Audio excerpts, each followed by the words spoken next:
and better than ever. Whoa, how are you doing, Sam? I'm not bad. I'm waking up a bit, you? Yeah, I'm on top of the world. Let's crack on with some more news because these intros are painful. A report suggests Vince McMahon is not sold on a major Raw Superstar, which could have some Elimination Chamber implications. We have an update on Chris Jericho's status with AEW, and we find out Matt Hardy's contract situation after that episode of Free the Delete. So we're kicking things off by taking a visit over to Big Dave's bedroom with his big desk and his big muscles and his big Wrestling Observer newsletter, Sam, which is the biggest of all of the newsletters. His big pile of papers. You've seen the disgusting. photo of him in his office. I want to go in there and tidy up. I imagine every year at the start of the year, like after Mania, he cleans the entire room. No, he doesn't. And then back like a week later, it's just I reckon 4 foot of paper his wife is like his mom every single day of the week. Dave, tidy your room. And he's like, no, ma'am, plans have changed. He's just got a bit of jam sandwich around his mouth. Just wiping it off. That'd be fantastic. That if he was just like, yes, I'll do it tomorrow. Then tomorrow comes around, he's like, no, sorry, plans have changed. Anyway, in this week's Wrestling Observer newsletter, a report from Big Dave suggests that Vince McMahon is not sold on Shayna Baszler, and this could have implications on Elimination Chamber on Sunday. Personally, I don't think it can, because they've booked themselves into one hell of a corner. But let's see what Dave has to say. That's not stopped them recently, has it? They can't have anyone else but Shayna win that chamber match on Sunday. I am hereby giving Shayna full permission to go and convince Vince herself. Just whatever it takes. Slap him about. Just slap him about and show him that you have what it takes, because this can't. We can't just have Shayna go up to the main roster and then just sit in the mid card. Can you imagine? She bit Becky Lynch on the neck. All Becky Lynch is talking about, she's focused on, is Shayna Baszler. The rest of these women in this match just do not count. Yeah, they're just there to, I guess, be mowed through. Yes. Yeah. But this report comes because there was, and I quote, negativity and uncertainty regarding McMahon's reaction to Baszler's match with Kairi Sane on Raw. Not getting the desired reaction, and Baszler not coming off like a WrestleMania headliner. And then Dave goes on to speculate that this could have some sort of implication on Sunday because, of course, heading into the Royal Rumble, Shayna was Vince McMahon's first choice to win the Rumble before he changed his mind and gave it to Charlotte Flair, so Shayna could win the chamber. They can't. Look at the names in there. Natalya, not going to win. She's a nice lady, but she's not going to win. Yeah. Liv Morgan, maybe the dark horse of it all, but it's too soon. It's too soon. Asuka, she could win it, but feasibly. She's coming in cold, isn't she? I mean, Asuka's got a track record, right, of being sort of thrust into stranger positions when bookings change, so... And then we have Ruby Riott and Sarah Logan rounding off the field, and you just look at all those names in there, and as I say, the entire feud is being built around Becky Lynch going after Shayna Baszler, and Shayna Baszler going after Becky Lynch. There's only one winner here. That report means naught, maybe. Imagine if it did. Hopefully. I don't want to see Shayna go to waste. And this is just such a golden opportunity for her. And it's the whole thing of like, I don't see her as a WrestleMania headliner. Vince, man, it's all made up. you can make her into a WrestleMania headliner. You've just got to get behind it. To be fair, watching that Raw match against Kairi, it was flat. It was as flat as a pancake. And I don't know what you did, because it's Shayna's...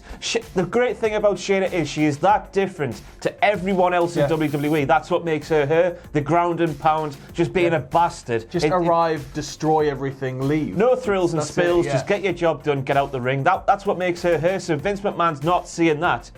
We're not going to get the true Shayna Baszler on the main roster, are we? Which, is... How many times have we said that with NXT stars going to the main roster and failing because Vince McMahon can't capture what made them in NXT? It's just weird as well, because there's something special about Shayna. She's just got whatever that is. Like, you can tell there's something special around her, and I really hope this doesn't backfire. I know. Just let her win.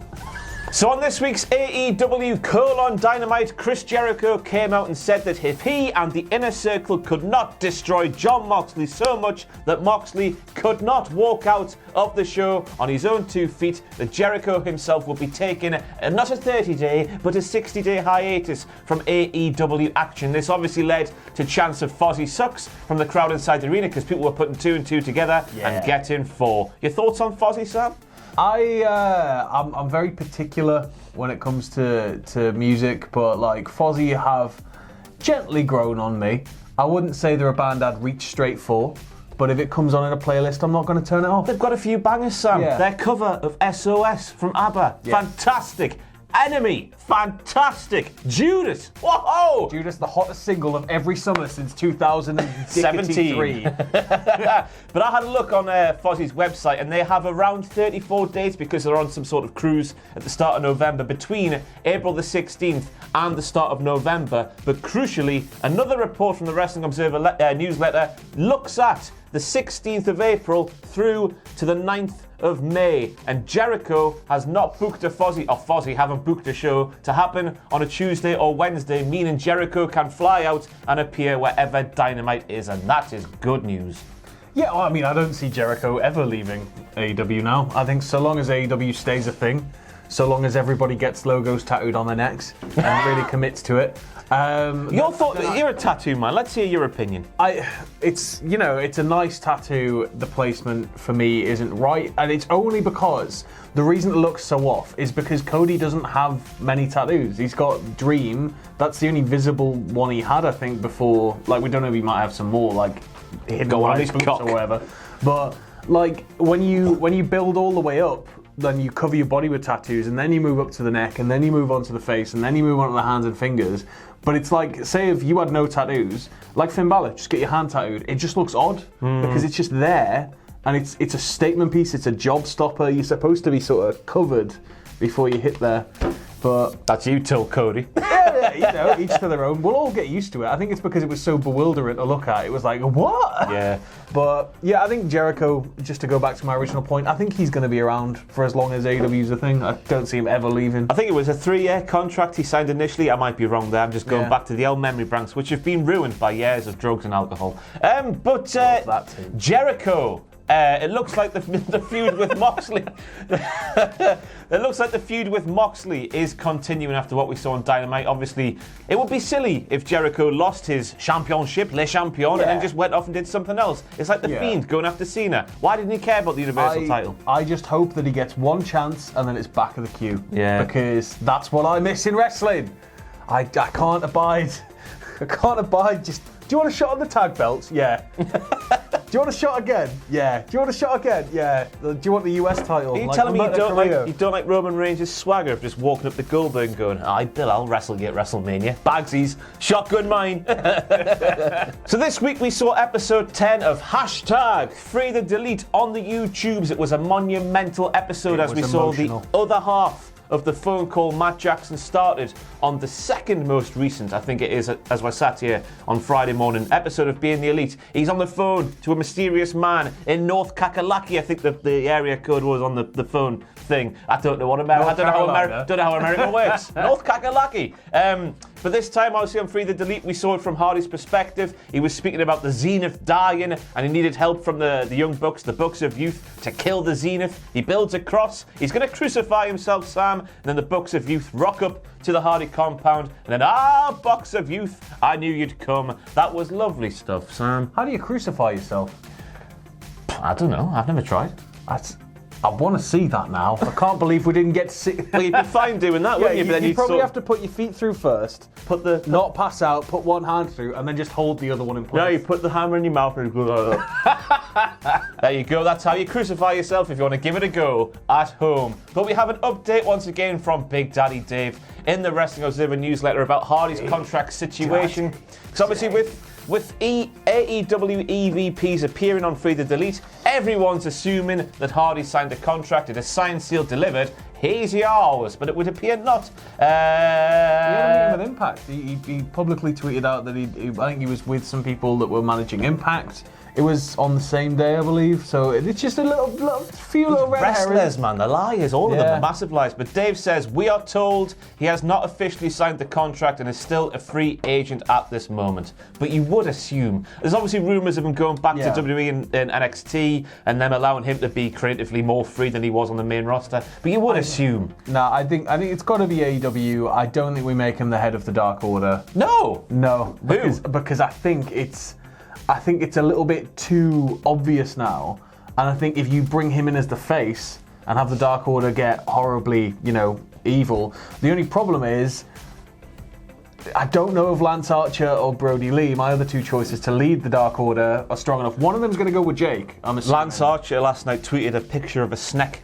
Okay, so I think we're going to have We're going to have Big Daddy Hairy Beard. I just think it's got to the point where so many people are clamouring for it now. If they did something different, it might go wrong just because of so many people wanting it. You know what I mean? Yeah, but I think if you reveal that, people are going to hate it. But I don't think they're going to hate it as much as they would if it was somebody who wasn't like Harper. I think if you make Harper the head, and then you have them turn really horrible, you have them beat a load of people down or something, and then you have Matt come out to save the day, and he just belongs on his own crazy parallel. Because I think if you bring him in and he's doing the broken stuff, it's going to override like the Dark Order. It's going to make them just have Evil Uno doing the Shelton Benjamin role, the senior Benjamin role. But this is it. Like I think if you put him in there, it's maybe a bit too strong. Unless he, kills off that gimmick and becomes something new. We know he's very capable of doing that. So, but yeah, I think it's going to be a big red herring. We'll see what happens there. They've already got one red herring out the way. That was Raven. We assume Raven won't be the leader of the Dark Order. Who knows what could be in the future of Matt Hardy, but it will be AEW. What if it's Jake, though? What if it's Jake and it's a pincer maneuver? Maneuver? What a maneuver! Yeah, and like he's leading Cody off this whole thing, and then they're closing around him. God, you're a saucy man, you. Yeah. And then finally, we have some thrilling news ahead of tonight's episode of SmackDown on Fox, because the NWO will be on A Moment of Bliss. This has been bigged up by WWE.com, who have said Kevin Nash, Scott Hall, and Sean Waltman will be guests on Alexa Bliss's lively talk show, A Moment of Bliss. Couldn't get Hogan. I know he was sick there. What will the legendary and controversial group have to say ahead of their induction at the Hall of Fame ceremony next month during WrestleMania weekend? I think they're going to make some very passive comments, half-heartedly, about maybe one day returning to have a match against X team, and then this is it. That's what I think is going to happen. It is weird that Hogan won't be there though, unless they just forgot to write him down on the sheet of paper. He's still locked in his beach shop. The satellite crew who did that's not a shop. That was his. Michael Cole called that his house. Yeah, I know. He lives in a shop.